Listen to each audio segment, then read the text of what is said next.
Hello friends, and welcome to this mini-train where we're going to look into the reality of multitasking.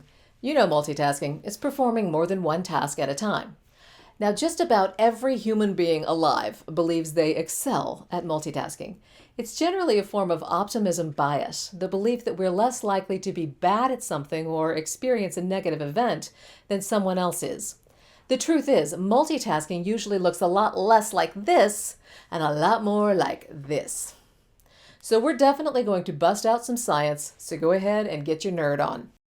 Scientifically speaking, the only thing you can truly do while doing something else is making use of your vision.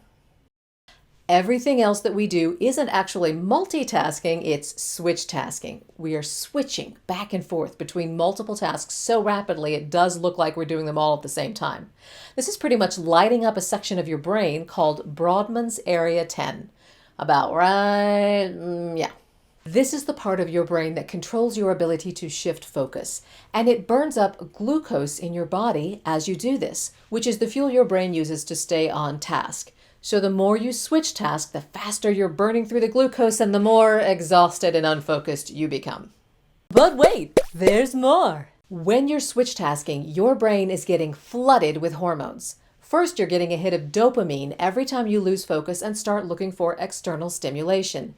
Dopamine is the feel-good hormone, which gives you a little rush when you change focus. This creates a dopamine addiction feedback loop. You switch your attention, you get that hit. Your brain likey and it wants more.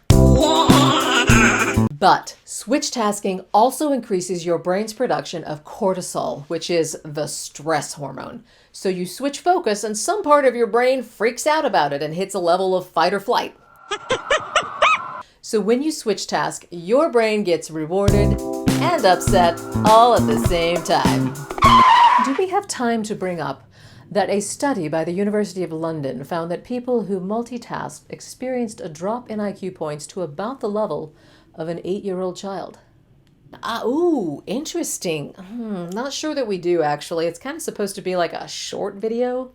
All right, well, how about that MRI scans of people who chronically multitask, especially while using media devices, show less brain density in the anterior cingulate cortex, which means damage in the area responsible for empathy and emotional control.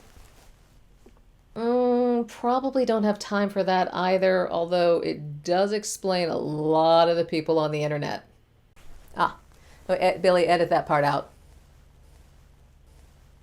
Ultimately, constantly switch tasking is damaging to your brain and your productivity. It creates bad habits that, like dominoes falling, create other problems. For example, decision fatigue, which is when your brain has made so many decisions, one right after another, the quality of the decisions you make deteriorates, and you lose things like impulse control. It's why we have such a hard time actually following through on that personal promise to eat a salad or hit the gym or study for 2 hours at the end of the day. Now, some experts tell us the way to counteract this is to practice what's called deep work, which is blocking out time for purposeful work and developing the ability to focus without distractions. Don't let yourself get pulled from what you're doing. Set a timer. Try to work for that certain amount of time without checking your email or phone or getting pulled away. It works well. And the truth is, if you can do it, you will actually be far more productive and far less busy than you were while switch tasking. Now, of course, the big orange elephant in the room is that, especially in facility services, we don't always get to work that way. We're generally not in a position where we can lock ourselves in a room to stay focused until we finish whatever task.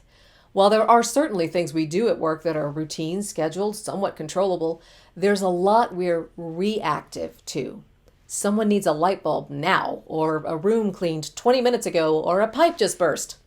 We can't exactly respond to these situations with a, sorry, can't, I'm in the zone. And really, we're not alone in this. Some research indicates that only about 10% of people say they feel in control of how they spend their days. So there's going to be work that requires us to switch our focus rapidly, and we must be able to respond to it in a timely fashion. It's a good skill to have, but it does have its downsides. And sometimes the best thing we can do is not make it worse. If you're cleaning a bathroom, Don't let yourself check your phone every couple of minutes. Focus on cleaning the bathroom. If you're repairing some equipment and could use a little time to concentrate, maybe let a coworker or supervisor know. See if they can run interference for you for a little while. If you're watching TV at home, maybe see if you can just sit and enjoy the show without feeling like you also need to be folding the laundry. Take a break when you can. Use it to just veg out for a few minutes without doing 5 other things. There's a lot of stuff outside our circle of control. So pay attention to the things inside it, stop trying to juggle everything at once, and give your brain and all those hormones a break. As always, if you'd like to reach the training team, you can email us at fstraining@utk.edu.